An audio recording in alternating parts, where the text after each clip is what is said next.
So everybody is present except for Mark Shody this evening. So we have the agenda before us, and I need a motion to approve tonight's agenda. So moved. I'll second. Okay, all those in favor say aye. Aye. What's that, Mike? Okay. Opposed, same sign. Motion carries. So we have no action items under number 3. Under item 4.1, an update on the Austin Albert Lee Special Ed Cooperative. Sarah Kleckel. Good evening. I'm just here to give you guys an update on where we're at with the cooperative. Right now, we've had documents that have gone to MDE for review and comment.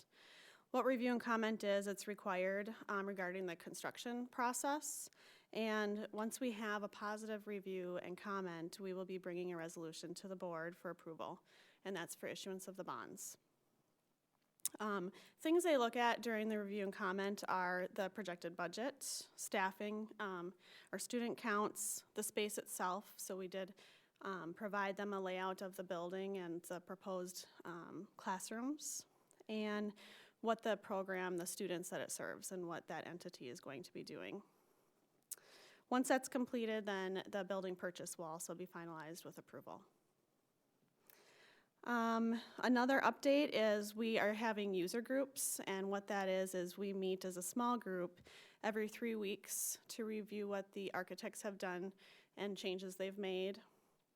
After the next one on February 18th, then we'll come back, Sherry, the other director, and I, and we'll meet with staff that work with students with those populations and get feedback on the space and if they think it's going to be able to work well with students. So Dave was able to see the layout of the building. We had our first operational board meeting last week, so he's able to see that. The behavior side will house up to 64 students, and the SUN, which is the students with unique needs, will house up to 18 students. Are there any questions?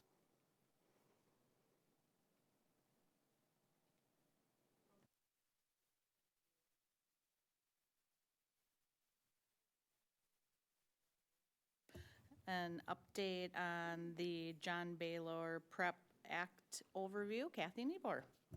Okay, so the legislature this last year changed the graduation requirement, requiring students to take the ACT to graduate. This year's seniors class has to take the ACT or be exempt by parent letter. They can opt out as long as they then have to either be successful on the MCA tests and or our local test, the AccuPlacer.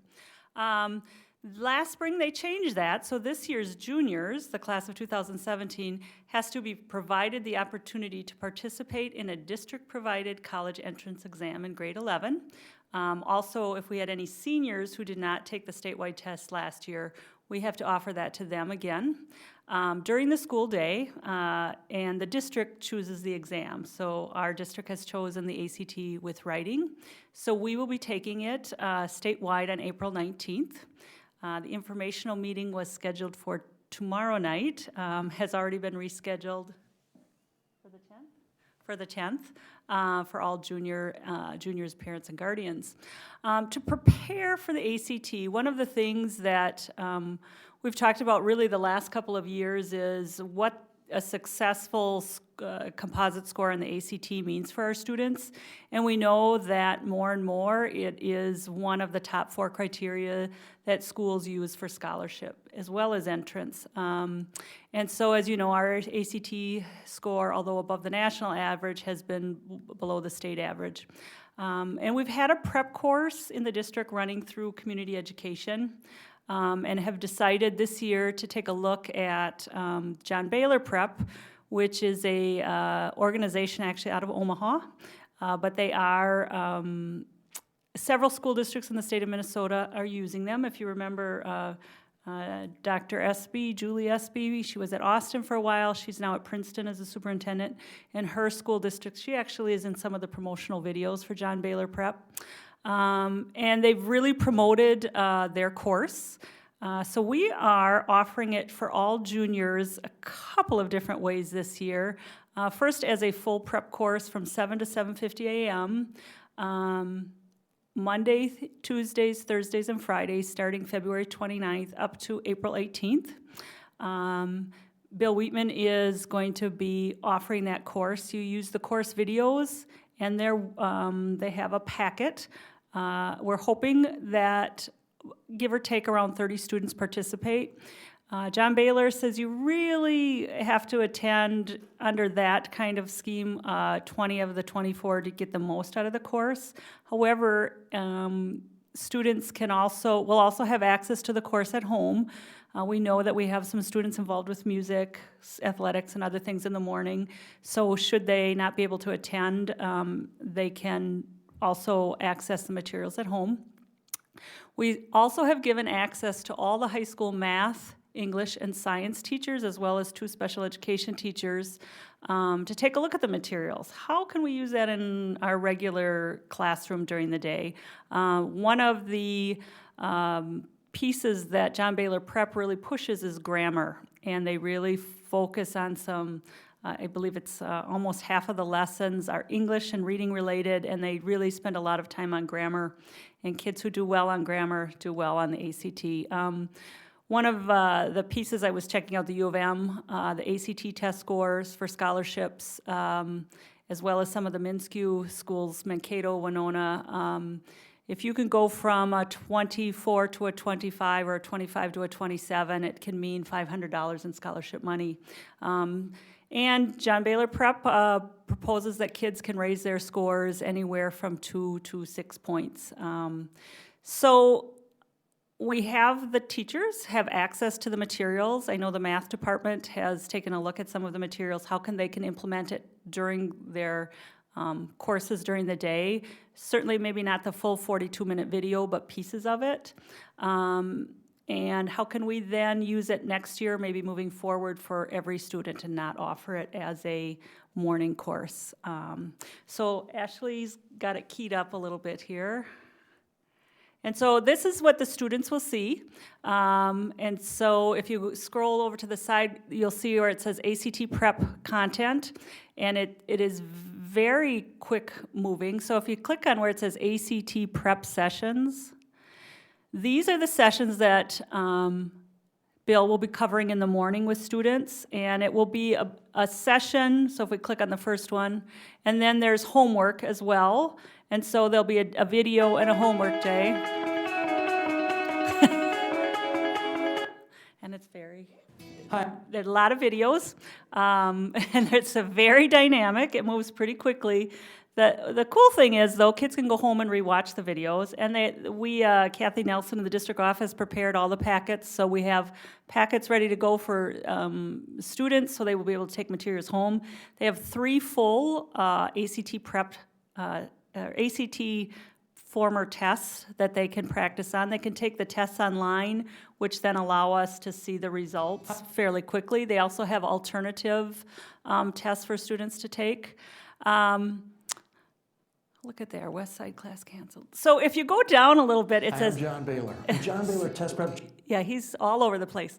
The ACT Fundamentals Prep course, which is the next session down, also is for students who maybe aren't aiming for the 30 and above club, but all of our students have access to the ACT. So this really focuses on some real fundamental skills, not only in taking, why don't you go ahead and click on that one, not just in English and math and science, but there are some sections in there where it talks about what are good test-taking strategies of the ACT. Now, I didn't take the ACT 30 plus years ago, so I don't remember all of those pieces, and even some of our teachers will say, it's been 20 years since I took the ACT.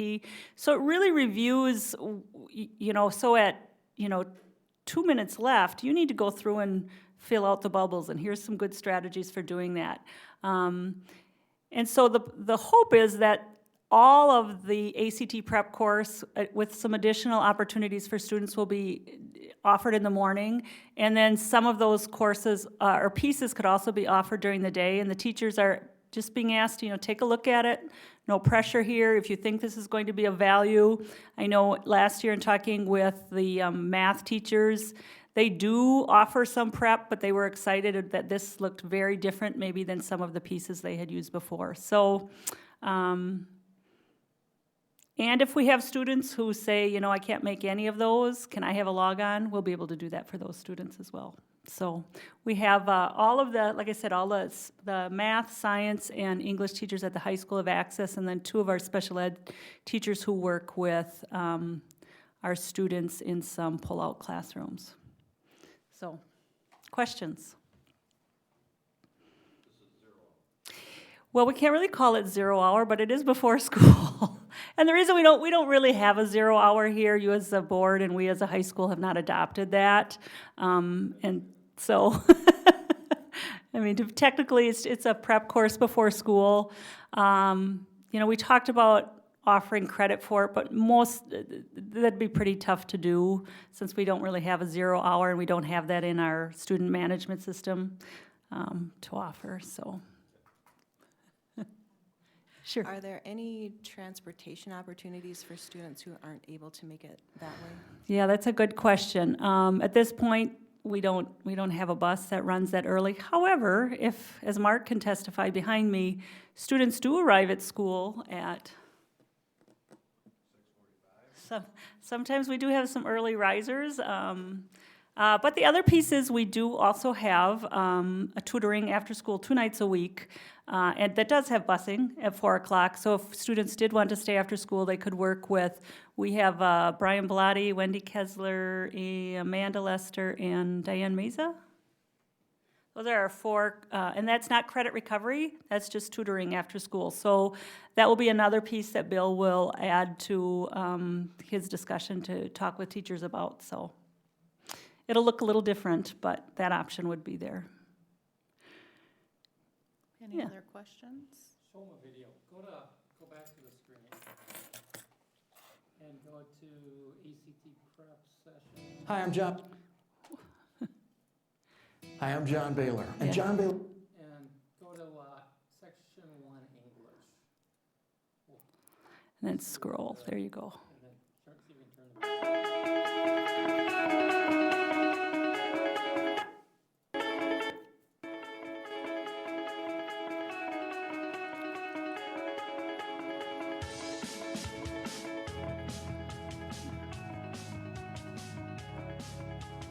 Greetings, scholars. I'm John Baylor, and welcome to the best paying job you'll ever have in high school. Jacking up that ACT score, the best paying job you'll ever have in high school. Why? Because the higher your ACT score, the better your college opportunities and the lower your costs. It's an awesome paying job. 12 42-minute sessions, that's it. 12 42-minute sessions and some homework between sessions. Commit now, and you're on your way. It's a great paying job because the higher your ACT score, the better your college opportunities and the lower your costs. But maybe some of you are thinking, maybe I don't want to go to college. I'm glad you're here. Because college is more important than it's ever been. It's always been important. It's not like I went to college to harm myself. It's always been important. It's never been this important. Why? 2 powerful global forces. 2 powerful global forces undermining high school graduates every day. Those with 2 or 4-year college degrees, not as big an issue. In fact, those with 2 or 4-year college degrees typically can take great advantage of these global forces. But if you merely have a high school diploma, it can be rugged. What are these 2 global forces? Technology. Inexpensive, intelligent machines. Robots. Increasingly taking jobs that people used to do. That's right. You can check yourself onto an airplane using a machine. You can check yourself out of a Walmart using a machine. Those used to be people paying mortgages, raising families. Jobs everywhere, all over, manufacturing, medical industry, you name it, shipping, machines taking over, jobs that people used to do. Don't be scared, though. Get motivated. If you have true skills and knowledge, you can compete effectively against intelligent machines. But don't be naive. This is the world you're about to enter. In fact, there was an Oxford study done in 2013 that said 47% of professions will be automated within 2 decades. Nearly half of all professions will be done basically automatically with machines, robots, the internet within 2 decades. Wow. That's the world you're entering, not the world your parents entered. When we entered the workforce, technology merely helped us. Now technology is so advanced, it's competing against you. That alone transforms school, because this, K through 12, is your pathway to that, the 2 or 4-year college degree, which is your economic trampoline towards reliable skills and knowledge so you can compete effectively against intelligent machines. Got it? That alone makes everything here so important. But there's a second global force that represents the second punch of the 1-2 punch that's making life really difficult for those with merely high school diplomas. You still think you want to get a high school diploma and that's it and stop there? This also awaits you. Inexpensive foreign labor. When I exited school, no one from China could take my job, no one from Southeast Asia could take my job, no one from Central America could take my job. That's the world you're entering. Billions, that's right, with a B, billions of low-cost laborers ready to compete for jobs that used to go just to you. The world your parents entered has dramatically changed. When they exited school, they merely competed against fellow domestic workers. You have 3 formidable foes: fellow domestic workers, intelligent machines, and inexpensive foreign workers. Fellow domestic workers, intelligent machines, and inexpensive foreign workers. You have 3. It is rugged out there. But if you get skills and knowledge, you're set. And a reliable path to get true skills and knowledge to compete against all 3 is a 2 or 4-year college degree, a 2 or 4-year college degree. A 2 or 4-year college degree with minimal debt. And that can be a tricky part, because at a time when college is more important than ever, it's more expensive than ever. So what do colleges care about? Grade scores and 1 extracurricular. Grade scores and 1 extracurricular. We just can't have a 24/7 pep rally for college. We got to make sure we have at least a basic understanding of what it takes to lower that cost so we can become a college grad with minimal debt. Colleges primarily care about the big 3: grade scores and 1 extracurricular. Grades 9 through 12. Scores, we're about to start the journey in a moment. And 1 extracurricular, become great at 1 extracurricular. But for the moment, just commit yourself. By age 24, I will have a college degree, a 2 or 4-year college degree with minimal debt. So I'm going to have a whole different economic trajectory. I'm going to launch off this economic trampoline called school. And when I'm 23 at my 5th reunion, and at the latest 24, I'm going to be able to tell all my buddies, oh yeah, college grad, minimal debt. And I'm ready to do what I want to do, follow my productive passions, get fabulous jobs, great job security. Got it? Let's get into the best fit college for you with the lowest cost. And the start for that is jacking up that ACT score. And let's get going. All right. Future 2 and 4-year college graduates with minimal debt. That's the game plan. Let's grab our curriculum. 8 pages. Mine's in a fancy folder. Yours is probably 3-hole punch and in a binder. Grab your curriculum. I'm on page number 1. It looks like this, the big hand. All right, here's your curriculum. 8 pages. That's all we need to master to jack up that ACT score. Higher your ACT score, higher your GPA, the lower the cost of college, the easier it is to get to the goal, a 2 or 4-year college degree with minimal debt. There are 4 mandatory sections on the ACT: English, math, reading, and science. Mandatory. We're going to get you totally ready for all 4. There's an optional section. Most of you don't have to worry about this, but talk to your English teachers. It might make sense for you to take it. Here's sort of a rule of thumb about the optional writing section. Why don't you circle where it says optional? Take it once or twice if applying to selective colleges. These are the schools in the business of rejecting the majority of their applicants. Washington University, St. Louis, an Ivy League school, Emory, Stanford, University of Chicago, Northwestern, Rice. They're in the business of rejecting the majority of their applicants. They're called selective. You want to give them as many good diagnostic test scores as possible. So for a small percentage of you, take this writing section probably twice. The rest of you, probably not necessary. Talk to your English teachers. But the first 4 sections, they're mandatory. They're part of the ACT, English, math, reading, and science. I'm below where it says number 5, writing. All multiple choice. Only 4 choices per question, except for math, which has 5. Should I read the directions? In life, always. But on the ACT, don't spend the valuable time. You'll soon know this test and its directions cold. Scoring 1 to 36, but this is not golf. High score wins. We want to jack up that score. I know, I'm ticked off too. Why can't I get a 38? 36 is the maximum, I know. Now, up above, see where that blue rectangular box is? Circle that baby. Always fill in one bubble for each question. Always fill in one bubble for each question. Always one bubble filled for each question. Why? If you don't fill in a bubble, it's judged to be wrong. So we always fill in one bubble, which means we always guess. Oh no, 15 seconds left. 10 questions to go. What time is it? Bubble time. You see 15 seconds left, you straight line those bubbles. Got it?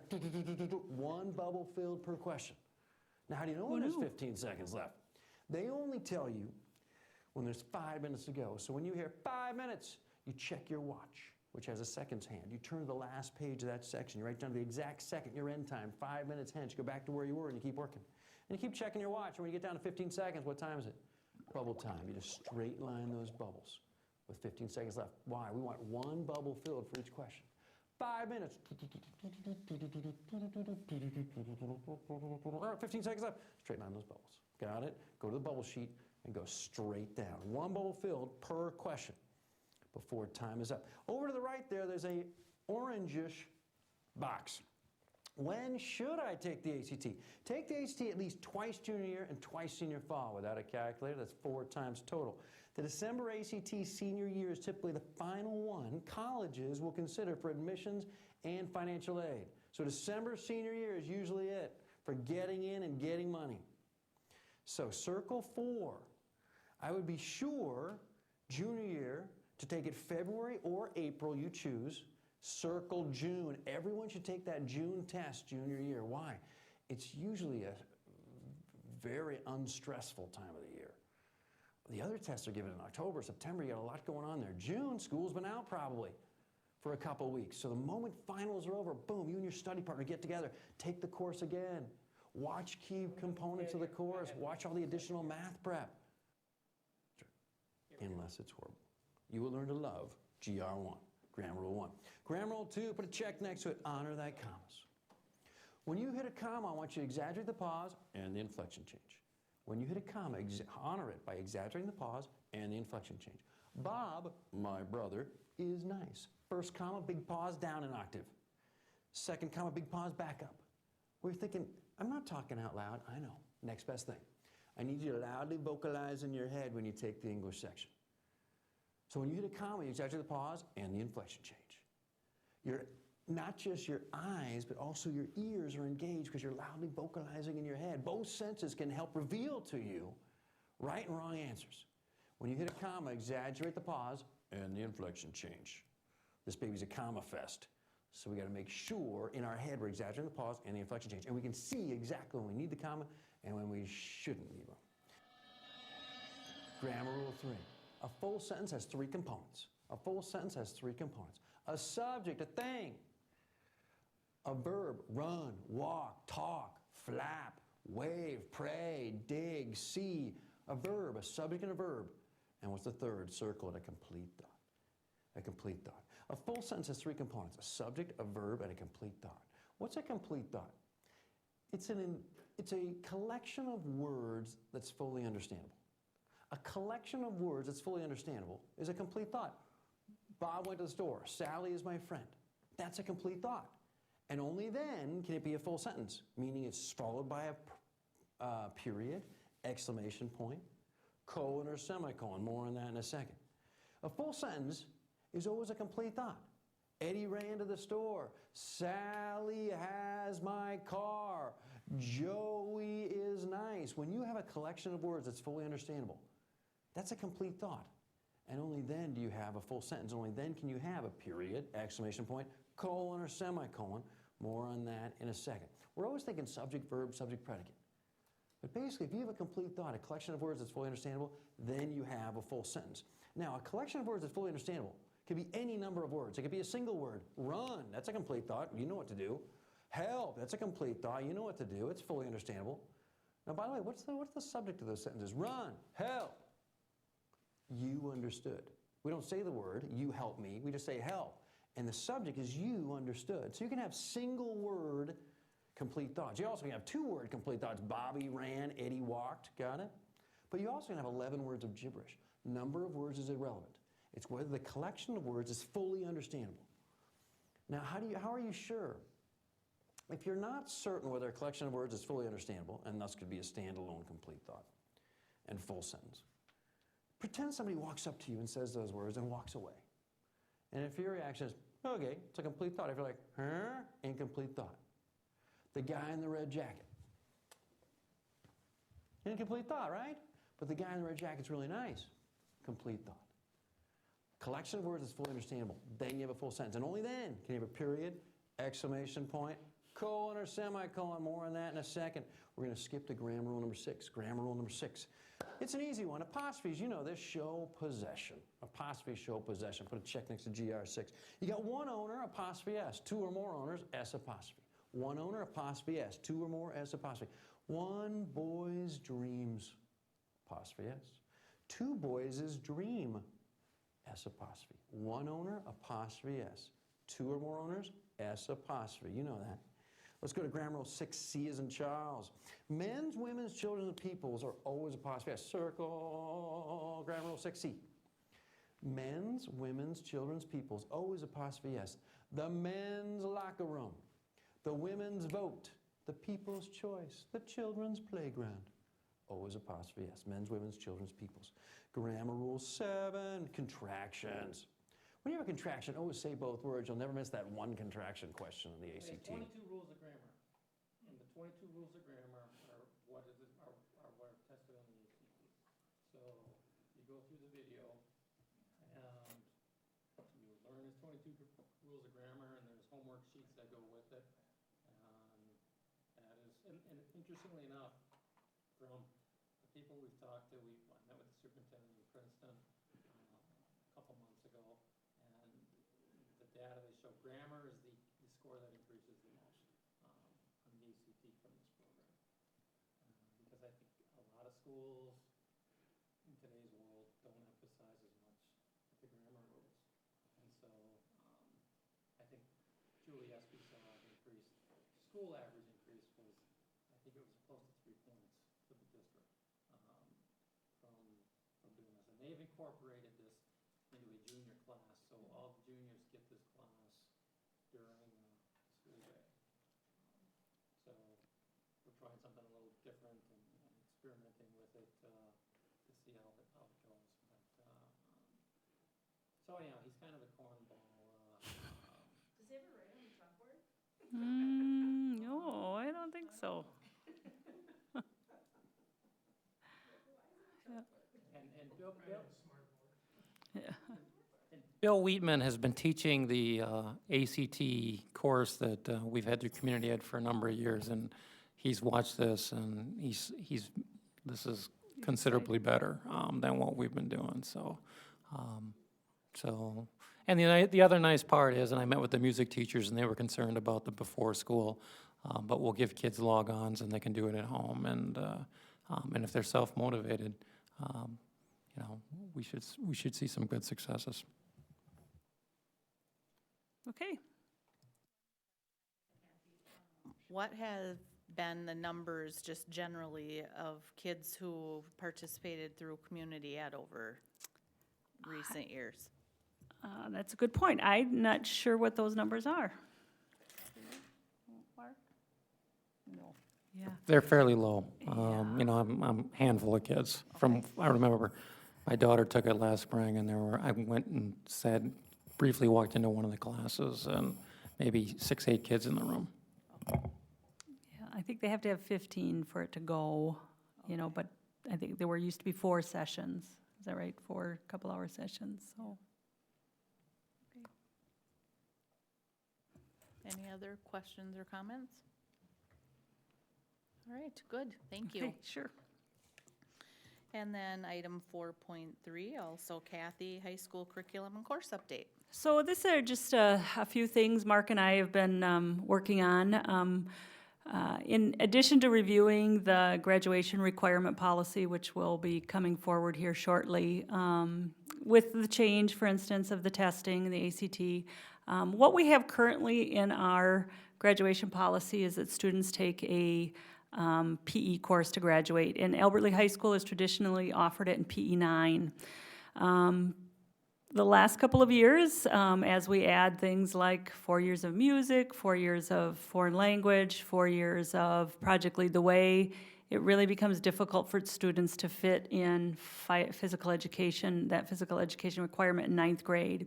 We've not had a PE 10-12 required course that meets the graduation requirement. So the first thing we're doing is, starting in the fall, we'll have at least one section of PE 10-12 where an upper level student can take the PE standards in a course, especially if they can't fit it in to PE 9. What we also know is we have students who, more and more EL students who come to us, and they have anywhere from 1 to 3 hours of EL instruction. And again, that then leaves them no room for a PE course. We have students who come to us as 11th and 12th graders, some EL students, and some who also are in maybe a pretty full track of courses. And the question is, do we put a senior in with a full class of 9th graders? And some teachers are comfortable with that, and some are not, and some students are comfortable with that. So to begin with, next year we will be offering at least one section of PE 10-12 for students to meet the graduation requirement. But the other thing we're doing is hope to start with a day this spring, really taking a look at our PE course offerings. So the Department of Education has a list of the national PE standards, which school districts have to adopt. The Department of Education does not require physical education as a graduation requirement in Minnesota, but almost every school district in the state of Minnesota has at least one semester of PE, one semester of health. As they don't require that, we take a look at the PE 9 and 10 national standards. You can make local decisions on how you offer those. And what we've done is we've really put all the PE standards in grade 9, and that's it. But as we look around the state, there's lots of other ways school districts are offering physical education. One of the districts we looked at takes a couple of the standards, puts it across a 4 courses, and then so they have these standards will be met in all 4 courses, and then additional standards will be met in each of those courses in a different way. So one class is called sport fitness, one class is called yoga fitness, one class is called strength fitness, and one class was called cardio fitness, and they could be taken 9 through 12. So not something we've looked at before, but maybe a different opportunity for our students to participate in physical education and receive our graduation requirement. So I've met with them a couple of times, and we're hoping to take a day this spring to take a look at that piece. We also have had some requests from students to work in the community, similar to an internship that we offer in diversified occupations. And so we're going to try a couple of years ago, when we had the 4-period day, students could take 86 minutes and go out and work, for instance, in a career. We would place students in the elementary schools in a teaching internship. We're going to try that next year through our current diversified occupations program. Probably won't get Career and Tech Ed funding for it, but we will with the basic diversified ocs class. So we're looking at ways to help our students get out into the community and receive credit for it. Mary Jo and I are working on the curriculum end of that and working with the elementary teachers. So just another opportunity. You want to speak to that? No? Well, we're in the buildings every week, and one of the things when we're in the buildings, we see teachers doing what we call guided reading, and a teacher will have a group of students working with them around a table in the corner of the room. And then, depending on the classroom, kids will be working independently, or there will be an aide or a para in the room working with the kids. And some rooms don't have paras in them. And so I've always asked the question, I've asked the question probably for 3 or 4 years now, why can't we get a high school student who maybe wants to think about being a teacher to come in and help these teachers and help the kids during these group activities, so that we have another go-to for the teacher that can help out. And so, you know, Mark and Kathy are running with this, and as a result of that, you're seeing the elementary placements up there. The other thing that's important to note is we've had a number of educational forums over the years about how we can do better as a district in supporting the needs of industry in the community. So I believe that Manny Stiles has worked with individual, I forget his name, John, he's on the Board of Trustees at St. Thomas. John Morrison. John Morrison, and he's a distinguished alumni. He's actually gonna fund a position within the community, kind of an internship coordinator that the district can be working with to help place some of our students out in the community. And it's a win for our kids to see, okay, would I like to go into something like this? And it's a win for our community because potentially can grow the job pool. Mark was involved a little bit with Riverland this fall. They are looking at expanding their food and animal science with Uchenna. I know Dave was part of some of those conversations. So Mark's supported the grant along with Christina Abling, and they found out a week ago that it was approved by the Office of Higher Education, actually for more money than they requested. So we're kind of excited. They will pay for teachers to stipend and to be out of the classroom just in the mornings. 1 week in April they're looking at, and 1 week in June. Right now it looks like our ag teachers for sure will be eligible for participating in writing this concurrent course, so our kids can take a CTE course in food and animal science that will then be concurrent with Riverland and hopefully lead to a program coming out of the high school into Riverland. Also are looking at whether or not our FACS teachers would qualify for participating in that. So Office of Higher Ed was pretty excited about the grant, and we're excited about moving forward with that. So explain to the board concurrent. So this is similar to College in the Schools, and it's for our career and tech ed kiddos. So we have concurrent for our humanities and for our college writing.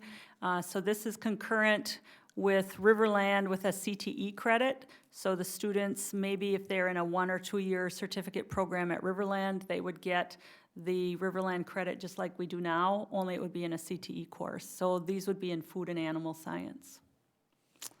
We've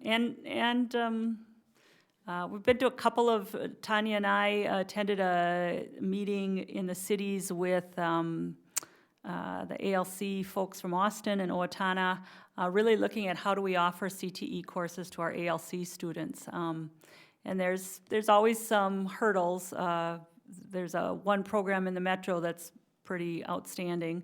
So this is kind of along the same line. So if we could offer a student a food or animal science course in the high school, and that would then count as credits towards their certificate at Riverland or diploma.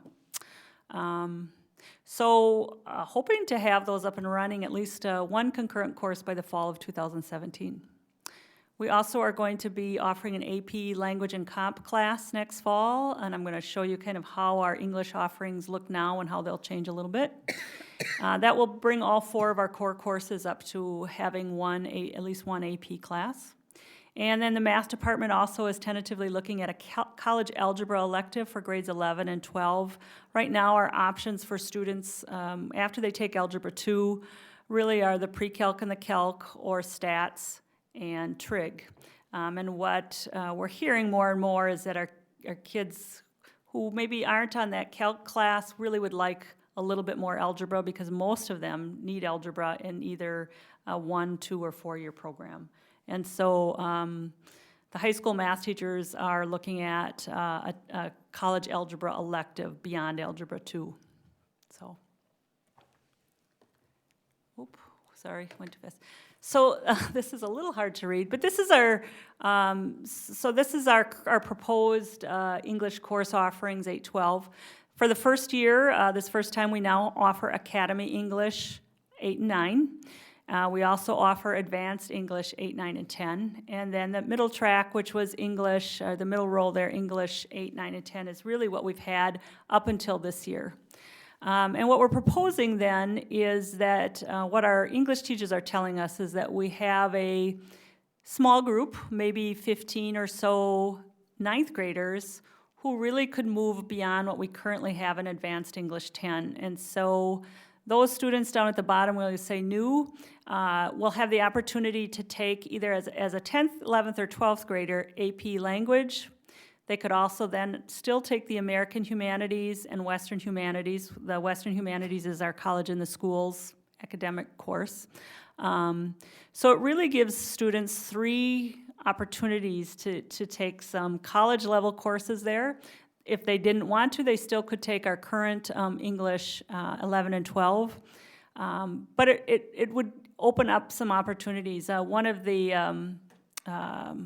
colleges that when we were researching how many college in the schools classes do colleges accept, and if you remember when the legislative group was here, some of the colleges in the metro, like Hamlin, for instance, will allow students to take 16, they will accept 16 college in the schools credits, but they will take up to 64 credits if we offer some diversity in those credits. So they'll take 16 CIS, but they will take AP courses, they'll take some CLEP courses, and they'll take some IB classes.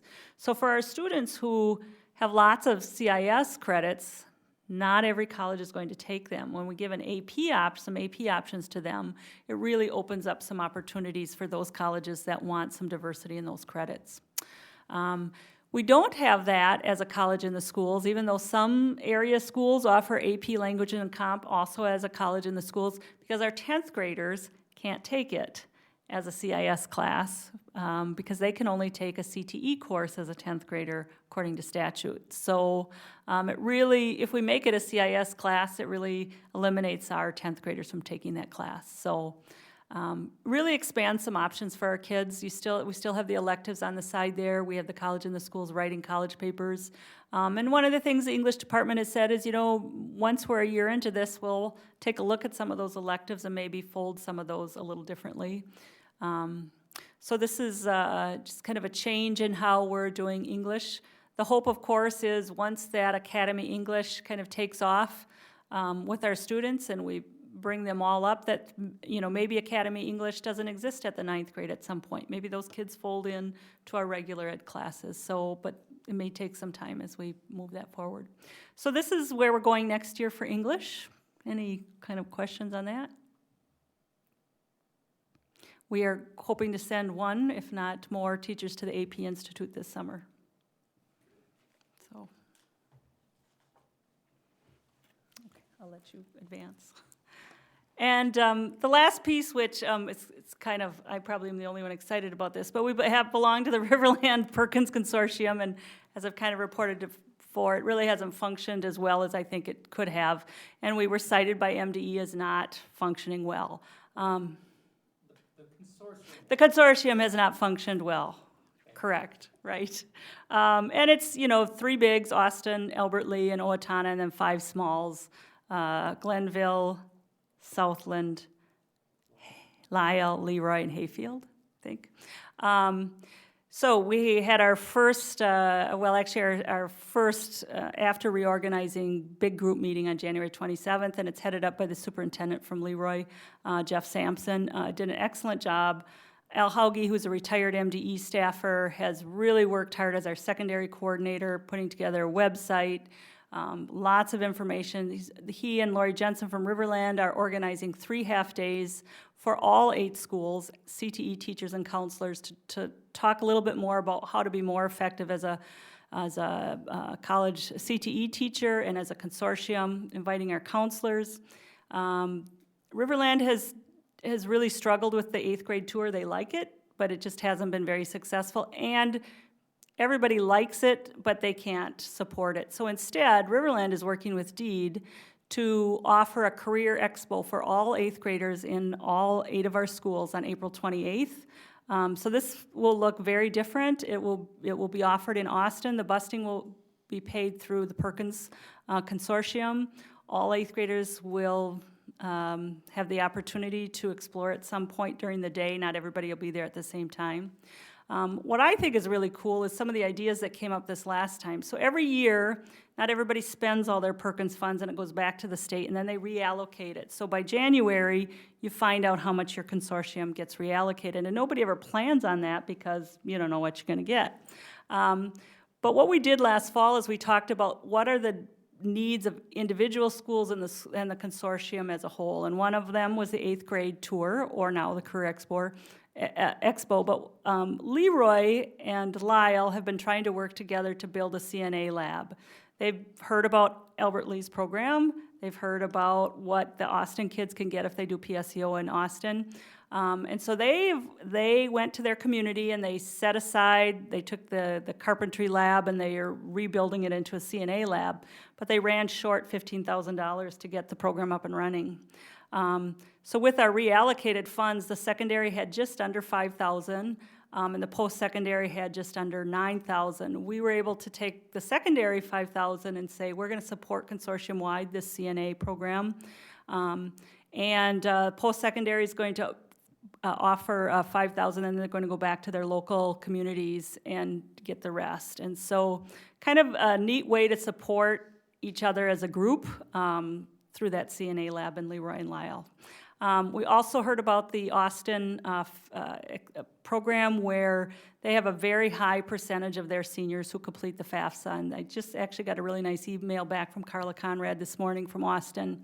So we're going to go over and explore what they do. How do they? We know kids, unless they fill out the FAFSA, have no access to those scholarship funds. And so what are they doing in Austin that we can model ours after? So that was some really good information. Owatonna is looking at Chanhassen's Pathways program, basically kind of recreating their high school into pathways. They're investigating that. And then concurrent enrollment, which I've talked a little bit about before for our CTE courses. And so in April, we are going to be planning for 16-17 as a consortium, and hopefully we'll continue to be able to explore things as a region that support all of our schools in addition to some of those small schools. And as one of the small schools, they don't typically come to these meetings. So Jeff Sampson, this is the first time, he's been to a couple now. But hopefully as they see that we are supporting all of our schools, we will truly get representation from those 5 schools. And they're trying to lure Alden into the consortium as well, so we'll see. So that's kind of so just some secondary updates. Questions? Yeah, thank you. A lot of exciting things going on. You bet. Great work by a lot of people, so thanks to everyone. You bet. Yeah, Kathy has been just top-notch and everything. A lot of focus on the secondary that she has provided, and her and Mark are doing great things for us. All right, very good. Well, that's everything we have on the agenda. Just a reminder of the next meeting on the 16th. And with that, One quick thing, science fair judges, the 20th is the science fair. So if you're available, why don't you just let Ashley know and she can get you set up. okay, very good. And I apologize for showing the video because you might have had one of the shorter meetings we've had. That's all right. I think Mark has the record. Very good, thank you. We're adjourned.